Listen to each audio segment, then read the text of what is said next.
බලන්න පිටුතුනි මේ වැය තියෙන මේ තර්ක හොඳට ඔබ ඔලුවට ගන්න. නිකන් මේ ලස්සන තර්ක භාග්‍යවතුන් වහන්සේ හරි ලස්සන තර්ක දේශනා කරලා තියෙනවා. ඒක නෙමෙයි.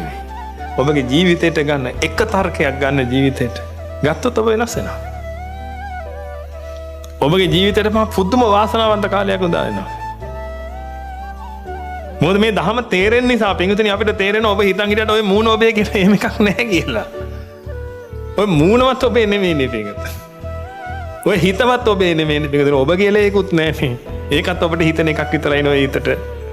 අත්තහි අත්තනෝ නත්ති නේ පිටුතුනි. අන්තිමට. පුත්තාමත්ති ධනම්මත්ති ඉතිබාලෝ විහඤ්ඤති. අත්තහි අත්තනෝ නත්ති කුතෝ පුත්තෝ කුතෝ තන. මට දරුවෝ ඉන්නවා මට දේපොළ තියෙනවා වතු පිටි ඉඩ කඩන් තියෙනවා කියලා මෝඩයා මෝග පුරුෂයා හරි සතුටින් ඉන්නවා මට අහවල් දේවල් තියෙනවා මං හොඳ ආස්වාදයෙන් ඉන්නවා ආදි වශයෙන්.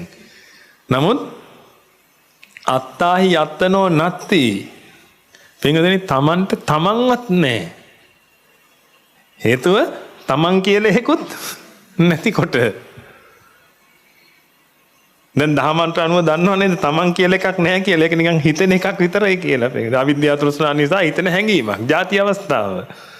තමන්ට තමන්වත් නැත්තම් දරුවෙක් කියලා එකක් මොකද්ද තියෙන්නේ? වස්තු තියනවා කියලා මොකද්ද ඔය හිතන් ඉන්නේ?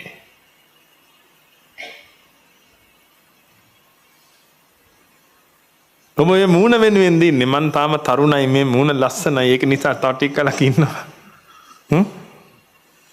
ඒක නිසාද ඔබට ඉන්න හිතෙන්නේ? මං තාම පොඩි. ඒ කියන්නේ මොකද්ද පොඩි? මේ කය තාම පොඩි. තව මේක ලොකු වෙනකන් ඉන්න ඕනේ කිය.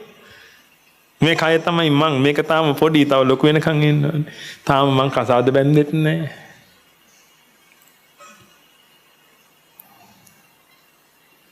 අමතක කරන්න එපා. අත්තහි අත්තනෝ නත්ති කුතෝ පුත්තෝ කුතෝද.